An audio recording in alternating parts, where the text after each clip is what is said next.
The word of wisdom wasn't always a commandment, and Joseph Smith drank wine. So how did it become one of the most defining practices in Latter-day Saint life? This episode unpacks the Revelation's origin, how prophetic interpretation shaped its application, and what it really means for us today.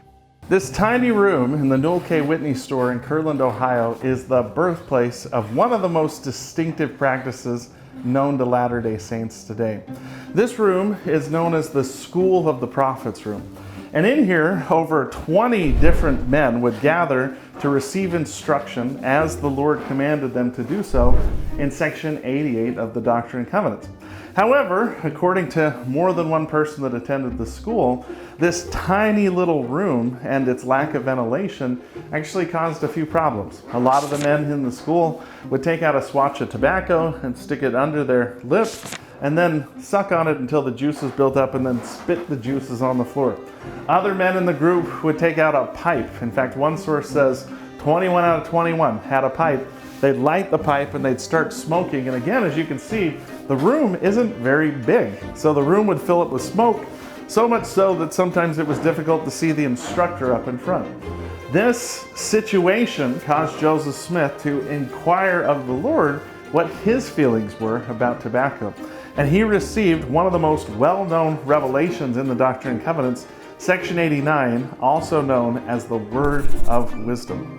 The Word of Wisdom walked Joseph Smith through several substances, saying that tobacco was not for the body or the belly, but an herb to be used for sick cattle. It also addressed the use of alcohol and alcoholic substances, that they were not to be used as well. It used the term hot drinks, which in this time period almost always referred to tea and coffee. Church later clarified that it meant black and green tea specifically. And this word of wisdom originally wasn't given as a commandment. In fact, the text itself says it's not a commandment, it's just a word of wisdom for the salvation of the saints in the latter days that grows and expands and becomes a living revelation that's updated by other prophets. So for the next few minutes, we're going to explore the history of the Word of Wisdom and what it's looked like in each distinct era of the church. My name is Casey Griffiths, and I love learning about church history. Join me as we travel the world and explore the history of the Latter-day Saints. This is Restoration Revealed. To learn more about the history of the Word of Wisdom, we decided to come to Brigham Young University, where we're going to meet with Gerrit Dirkmaat, who's an expert in church history. And to vary the format a little bit, we decided to go for a drive. We're going to go pick up sodas and let Gerrit tell us about it. And that means you're going to see our Scripture Central crew in the back of the car. Say hi, Ryan. Hello there. Say hi, Xander. Hello. And if you guys are ready, off we go. Seat belts.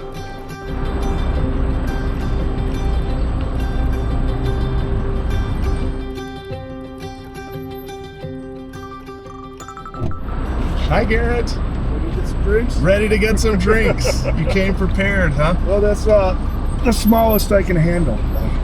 So, Gerrit, we wanted to do this to have a chance to talk with you a little bit about the Word of Wisdom. So let's start out with setting the scene. Was Sure. there anything like the Word of Wisdom among American religions? I mean, there were the Word of Wisdom going to happen in the milieu of a lot of health movements that are going on in the 1830s. I mean, the Second Great Awakening kind of re-energizes this idea of demonstrating one's loyalty to God through various different actions that you take, but also, you have a rising temperance movement that's going on at the time. Mm-hmm. You have other religious traditions that have called into question things like, eating meat or eating a lot of it, and certainly not so much when it comes to things like tobacco and coffee and tea. But there's certainly people in America who are arguing that we need to temper what it is that we're putting into our bodies, and so Latter-day Saints in Kirtland, they would have been very familiar with that. A story that always gets told is that people in School of the Prophets were spitting tobacco on the floor, and it bothered and like really bad aim, obviously. Yeah. Like, I mean, They don't have anywhere to spit in there. They're just getting it all over the floor. I mean, it's Brigham Young who describes the context of it. Yeah. That, you know, that Emma couldn't make the floor weekdays. And in the shorthand notes of that sermon, he actually says that it was both Joseph and Emma that were cleaning the floor. So it wasn't just Emma cleaning the floor, which maybe gives an even greater impetus to Joseph asking God about it because, you know, I'm down on my hands and knees too, kind of scrubbing this. You know, Zebedee Coltrane's going to say that after it's received, that all of the men who are smoking go throw their pipes in the fire. And I think that sometimes leads to an erroneous understanding of what happens after that. They appear to think that what they're receiving is that's what we're going to do in this room. But some of these same men who were in that meeting, they'll still go on to smoke. They'll still drink coffee and tea. They take it as an abstinence document for that particular circumstance, but it is not something where everyone's done smoking and drinking coffee right that day. Well, the revelation itself says not by commandment or constraint. And that surprises a lot of people who see it as like a signature thing. Yeah, who feel relatively constrained because we're on our way to get a soda and not Jack Daniels. You know, so, I mean, we're a little constrained. So I've never been here, and I didn't know this was an abandoned bank. Do you have something that you want? Well, I haven't been here in a long time, but let's. What sodas do you guys like? I like Diet Coke. I usually go for like orange cream soda. How about an I Love Lucy? You want an I Love Lucy? Yep. Okay, The civil marriage. Oh. Wow, I had no idea it was like eternal companion. Okay. Maybe How about the trophy wife? That's iced tea. The protein so delicious.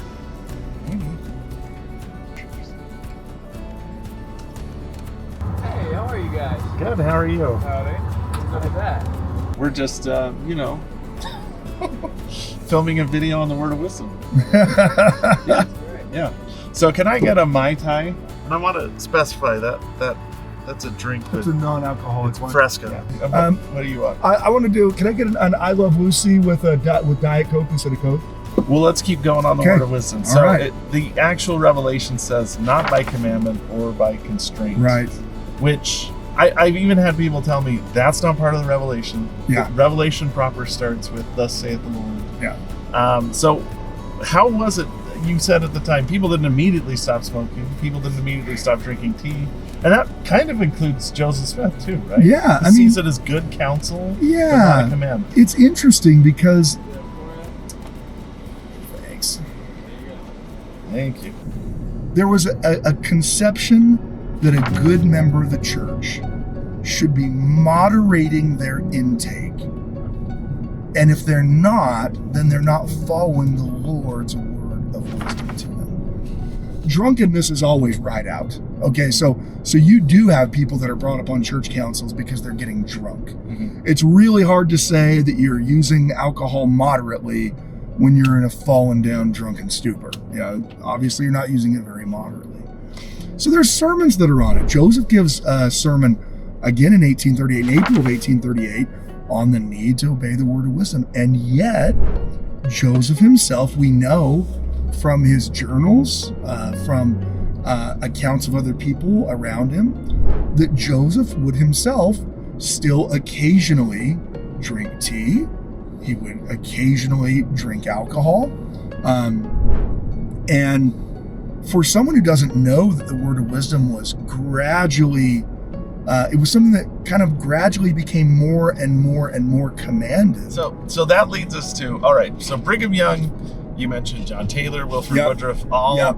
emphasize it. Yes. But when does it become normative to have no alcohol, no tobacco, no So- coffee, no tea? Brigham will say in that sermon, it will soon become a test of fellowship. Okay. So he's almost like warning the saints.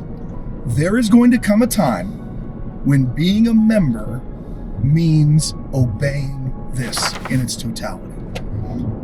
But he stops short of doing that. And similarly, John Taylor and Wilford Woodruff will again stress over and over and over again. You know, Wilford Woodruff has letters in his collection of, local church leaders writing and saying, hey, we're doing a great job of fully keeping the word of wisdom. We aren't giving callings to anyone, any high callings in the stake to anyone who isn't fully keeping the word of wisdom. But it was still not quite over the hump to where it is today. One person who really felt strongly about the word of wisdom was Gerrit J. Grant. Yeah. And he actually has a pretty cool exchange in his journal where he goes to meet with Joseph F. Smith. And the whole point of going to meet with him was to try to convince the prophet, hey, we need to make this, you're not going to the temple if you violate the word of wisdom at all. Joseph F. Smith essentially says back to him, I don't want some grandmother who crossed the plains not able to go to the temple because she still drinks tea in the morning. That the children may live long and be beautiful and strong. Tea and coffee and tobacco they despise. Drink no liquor and they eat but a very little meat. They are seeking to be great and good and wise. After the prohibition on alcohol becomes an amendment to the Constitution, Gerrit J. Grant becomes prophet, and we already knew that he always felt very strongly about these substances. He is going to be the prophet who kind of presides over it being a baptismal and a temple recommend requirement. When you look at the 1933 essentially church handbook of instructions, when it talking about who should be going to the temple, one of the things it says is that they should obey the word of wisdom. We should mention too that during that time there were some apostles that wanted to go further. Joseph Merrill wanted to ban meat consumption. Yeah. And John A. Whitsoe, I remember reading, thought that caffeine was against the word of wisdom, and so chocolate should be banned. And there are a lot of personal interpretations, right? So George Q. Cannon, for instance, he publishes in one of his publications that he's always careful not to let his soup get too hot when he eats it, because he's worried that he's violating the word of wisdom. That's a hot drink. Because it's hot, because it becomes a hot drink if his soup's too hot when he eats it. And so I think that kind of captures two things, right? Is you have the words of the revelation, and then you have the prophetic interpretation of those words. So another thing we need to talk about is the word of wisdom is kind of a living revelation, and that the leaders of the church update it from time to time. In 2019, for instance, they issued a statement that vaping was against the word of wisdom, but that marijuana prescribed by a competent physician might not be against the word of wisdom if it's used for medicinal purposes under supervision. So how do we deal with that? For instance, some people, when they were growing up, caffeine was a big deal, and now we sell caffeinated beverages here at BYU, which was like the long promised day. Yeah, it was the great day. We long anticipated. I remember seeing a bunch of faculty drinking Diet Coke outside the Joseph Smith building when the change came. So how do we deal with that the word of wisdom changes from time to time? I think of all the revelations that we have, it is the most living and interpretive document at the prophetic level of what we have. I mean, the word of wisdom doesn't say in it, by the way, you can't use black tar heroin. When someone asks, well, I mean, come on, a little bit of alcohol is not going to hurt you, so what difference does it make? Instead of going into every scientific study you can find about what's good and bad about alcohol, coffee, tea, tobacco, or drugs, it's a very good place to stand to simply say, God commanded me not to take those substances, and I made a promise with God that I wouldn't, and that's why I don't. Hark, hark, hark to children's music. Children's voices, oh how sweet. When in innocence and love, like the angels up above, they with happy hearts and cheerful faces meet.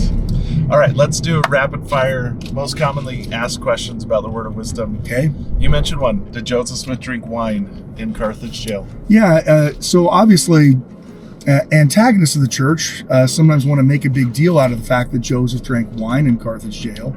I've even read things where people are like, Joseph Smith was drunk in Carthage jail, which I would think is hilarious given the fact that there's 6 men sharing one bottle of wine, and you think if there's anything an antagonist understood is how alcohol works. So yeah, Joseph, he drank tea on a couple of occasions we know. He certainly drank alcohol on a couple of occasions we know. But we don't have accounts of Joseph being drunk. And at least not any accounts that are verifiable. You certainly have people in Palmyra 50 years later claiming that Joseph was drunk all the time, but there's no sources that demonstrate that, not from his life. What about Joseph Smith had a saloon in his house? Well, I mean, hear that one. So. Yeah. The mansion house is not technically Joseph's. I mean, Joseph lives there part of the time, but it is essentially a hotel. And they actually have a lot of conversations in Nauvoo about spirituous liquors, hard liquor, who can sell it, how to restrict it. And I think for Joseph, those things are sold in the mansion house because that's what travelers coming by expected, and it's more regulated there than it is somewhere else, right? Well, we've made it back to your office. Is there anything else you want to say about the word of wisdom? No, just I'm grateful for it. I think that it is something that sometimes we think as long as I keep the word of wisdom, then bad things aren't going to happen to me. I won't get sick. And, my wife's kept the word of wisdom her entire life. And that didn't stop her from getting cancer. And so I think it's important that we realize that the promises of the word of wisdom are not all, some are physical in nature, but that some of them are the great treasures of knowledge, the hidden treasures. And I think as we put our faith in that, as we follow it because the prophet has commanded it, because we're trying to show our love for the Lord, I think that we will find blessings, whether they're physical or spiritual or both. Amen. Well, thanks, Gerrit. Yeah. Thanks for having me. Thanks for the drink.